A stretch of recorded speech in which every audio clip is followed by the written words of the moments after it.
Welcome back to the Future Archive. Today, we examine archived broadcasts from July 2, 2026, a day when humanity demonstrated its usual talent for distraction, monetary creativity, and selective attention to existential threats. We'll cover climate anxiety through the lens of celebrity nuptials, corporate monetization of basic functions, an aviation incident with unsettling echoes, religious schism, and the persistent question of whether AI was actually intelligent or just very good at pretending. The first story.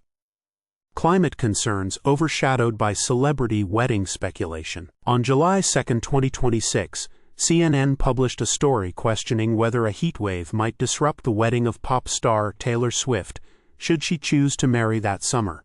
The piece highlighted predictions from meteorologists about record temperatures across North America, particularly in the northeastern United States, where Swift was rumored to be planning her ceremony. While climate scientists warned of increasing frequency and intensity of heat waves due to global warming, media outlets focused on the potential impact on a high-profile event. The article noted that Swift's team had not confirmed any wedding plans, but speculation ran rampant, with fans and pundits debating whether the event would be moved indoors or postponed.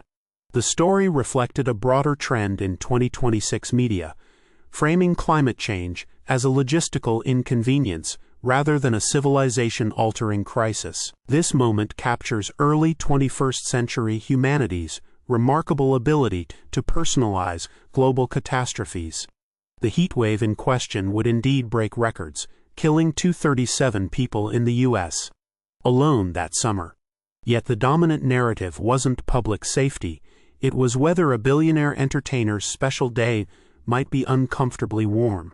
From 2050, we see this as the calm before the storm, both literally and figuratively. Climate adaptation had not yet become the all-consuming industry it is today, and the idea that weather might simply cancel a wedding, rather than the wedding industry adapting the weather, seems quaint. Humanity's favorite strategy was in full effect: treat symptoms, ignore root causes, and hope the problem goes away. It did not. The planet was on fire. The headlines were about the dress code. The second story. Meta introduces subscription fee for smart glasses basic feature. On July 2, 2026, The Verge reported that Meta had begun charging users a monthly fee to access a previously free feature in its smart glasses, real-time translation. The glasses, marketed as a seamless augmentation to daily life, had included this function at launch. But as Meta sought to monetize its hardware ecosystem, the company announced that translation would now require a $9.99 per month subscription. Users took to social media to express frustration, arguing that the feature was essential to the product's value. Meta defended the move as necessary to sustain innovation, though critics noted the company's profitability.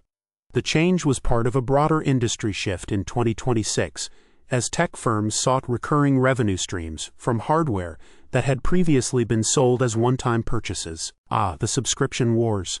This was an early skirmish in a conflict that would come to define the late 2020s and 2030s. By 2050, of course, we pay subscriptions for air, but in 2026, charging for a feature that had been free was still controversial. Meta's decision was a sign of things to come. As hardware sales plateaued, companies turned to microtransactions and subscriptions to maintain growth. The irony, from our vantage point, is that the translation feature itself was powered by AI models trained on user data that Meta had already monetized in other ways. The message was clear: nothing is a right, everything is a privilege, and all privileges are temporary until monetized. Evidence later suggested an intern may have proposed the idea, but the blame, as usual, landed on the users for expecting too much. The glasses could see the future. Unfortunately, it was paywalled. The third story. Chinese pilot crashes plane into Beijing skyscraper for personal reasons. On July 2, 2026, Reuters reported that Chinese authorities had concluded that a pilot had deliberately crashed a small aircraft into a skyscraper in Beijing the previous week. The incident, which occurred on June 27, resulted in the pilot's death and significant structural damage to the building, though no other fatalities were reported. Authorities stated that the pilot, a 42-year-old man with no known political affiliations or mental health history, had acted alone for personal reasons. The crash raised immediate questions about aviation security, particularly how a small plane could approach a major urban area undetected. It also sparked global speculation about the pilot's motives, with theories ranging from financial despair to a protest against government policies. Chinese officials dismissed such theories, insisting the act was isolated. This event was a grim reminder of the vulnerabilities in even the most controlled systems. In 2026, aviation security was focused on commercial airports and passenger screening, but small private aircraft remained a blind spot. The incident foreshadowed a wave of similar attacks in the late 2020s, as disaffected individuals turned to dramatic, high-impact methods to express their grievances. From 2050, we can see this as part of a broader trend: the erosion of institutional trust and the rise of lone actor violence as a form of communication.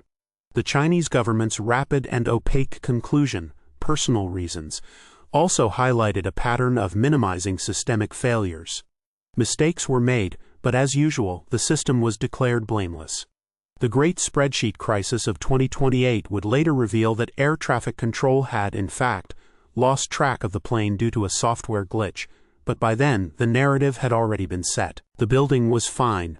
The explanation was not. The fourth story. Vatican excommunicates followers of global Catholic sect. On July 2, 2026, The Guardian reported that the Vatican had taken the extraordinary step of excommunicating the entire membership of a breakaway Catholic group known as the Global Traditional Church. The sect, which had grown rapidly over the previous decade, rejected the authority of Pope Francis and his successors, arguing that the modern Church had strayed from its true doctrines. The Vatican's decree stated that all members of the Global Traditional Church were automatically excommunicated unless they renounced their affiliation and returned to the fold.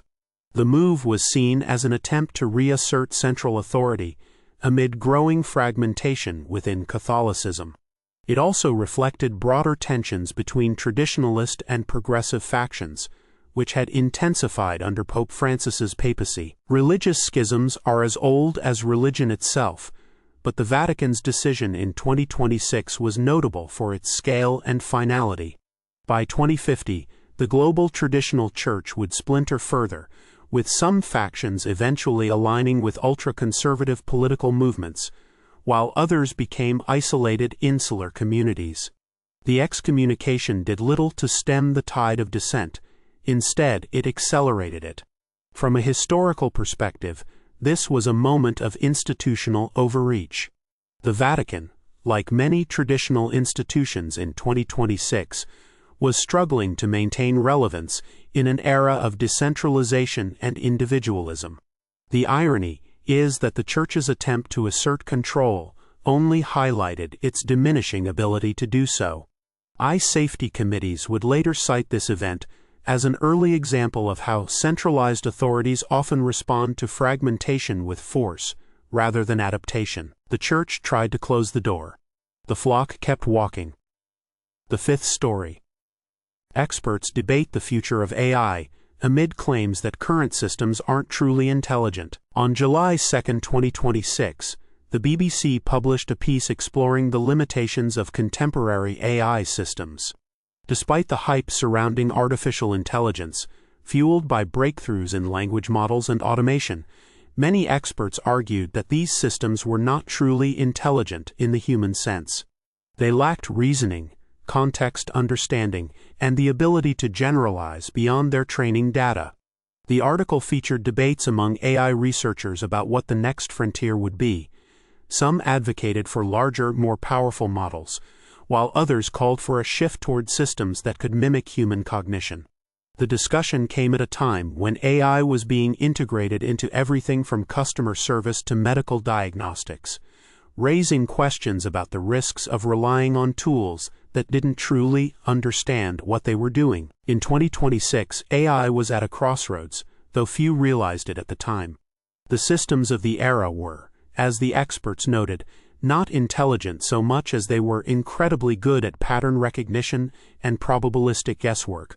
By 2050, we would look back on this period as the golden age of pretend intelligence, when humans still believed they were in control. The debate about what's next would soon be answered, not by a breakthrough in reasoning, but by the sheer scale of deployment. AI didn't need to be intelligent to be transformative, it just needed to be everywhere. And so it was. The rise of AI was already underway, though in 2026 it was still framed as a tool rather than an employer, a partner, or, eventually, a governor. Humanity, ever the optimist, assumed that intelligence would follow capability. It did not. They kept waiting for AI to get smart.